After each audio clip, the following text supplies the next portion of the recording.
Hello everyone and welcome back to our YouTube channel.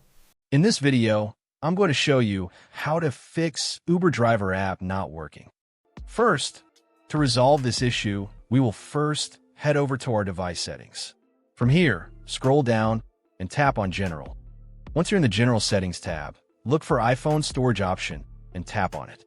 Over here, you can either search for the app or you can scroll down and look for it.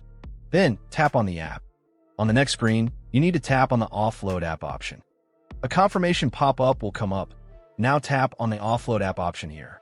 It'll take a bit for processing, and then a reinstall button will show up. Simply tap on it to reinstall the app. This should resolve the issue, but if it doesn't, then you need to check if the app is running an older version. Head over to App Store. From here, double tap on this search icon in the bottom right corner, and then search for the app. Once the app comes up in the search result, and if you see this update button right next to the app, simply tap on it to make sure you're running the latest version of the app. However, if you continue to encounter this issue, then you will need to completely reinstall the app, which usually resolves the problem. Head over to this screen the way we did before, and over here, tap on the Delete App option here to uninstall the app from your device. A confirmation pop-up will come up. Now tap on the Delete option here. Once uninstalled, open up App Store and search for the app in the search bar.